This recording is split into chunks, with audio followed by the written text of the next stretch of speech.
Online சூதாட்டத்தை எந்த அளவுக்கு develop பண்ணி வச்சிருக்காங்கன்னு உள்ளதுக்கு இன்னைக்கு என்னோட செல்லே ஒரு உதாரணமான வீடியோ வந்து என்னன்னா, ஜிபேல ஒரு நண்பருக்கு ஒரு பேமெண்ட் போடுறேன், போட்டாச்சுன்னா அடிக்கடி சில இருக்கு ஸ்கிராட்ச் கார்டு அப்படின்னு சொல்லிட்டு கொடுக்குறாங்க. எதுவுமே ஓபன் பண்ணல. இன்னைக்கு திடீர்னு என்னடா எல்லாத்தையும் ஓபன் பண்ணலாம்னு பார்த்தா எல்லாத்துலயுமே போனஸ் எக்கச்சக்கமா வந்திருக்கு.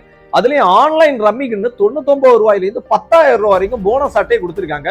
உள்ள போய் கிளிக் பண்ணியாச்சுன்னா ரம்மி சர்க்குள் அந்த இதே என்னன்னா பிளே ஸ்டோர்ல டவுன்லோட் பண்ண சொல்லுது. தொடக்கமே என்ன தொடங்கியாங்கன்னா 10,000 ரூபாய் இலவசமா போனஸா தரேன்னு சொல்லும் போது பாதி பேர் அந்த ஆர்வத்துல உள்ள போய் டவுன்லோட் பண்ணி நம்ம பணம் இல்லையே எங்கெண்டோ ஃப்ரீயா வரதானு சொல்லி தொடங்குறாங்க. தொடக்கம் தான் நமக்கு முதல் சிக்கல் அட்டை முடியுது. அதுக்கு அடுத்து நம்ம அக்கௌண்ட்டை லிங்க் பண்ணுவோம். திடீர்னு 5,000 வருது 2,000 வருதுன்னு தோணமாயிருக்கேன். இந்த எண்ணத்திலேயே மனுஷனை ஆசையை தூண்ட விட்டு மனுஷங்க வாழ்க்கையை சீரழிக்காங்க. முன்னாடி ப்ரொமோஷன் வீடியோ நிறைய பேர் இருக்க வேண்டி பண்ணிட்டு இருந்தாங்க. இப்ப நிறைய பேர் ஸ்டாப் பண்ணிட்டாங்க. இன்னைக்கு ஜிபே காரன் எத்தனை லட்சம் வாங்கி இதை பண்றான்னு தெரியல. இந்த மாதிரிப்பட்ட விஷயங்களை தடை செய்யணும்னா கண்டிப்பா அரசு இதுக்கான ஒரு விழிப்புணர்வு பதிவு போட்டாலும் முடியாது. அவங்களே தடை பண்ணாதான் இதை முடியும். எத்தனையோ விழிப்புணர்வு பதிவு வந்தா கூட மக்கள் தெளிவா இல்லை. அதனால ஒரே இதை ஸ்டாப் பண்ணிட்டா நல்லா இருக்குன்னு இருக்கு. மது நாட்டுக்கும் வீட்டுக்கும் உயிருக்கும் கேடுன்னு வச்சுட்டு விற்பனை பண்ணிட்டு இருக்காங்க. அதே மாதிரி இதையும் நீங்க திரும்ப தொடங்கி விட்டுறாங்க.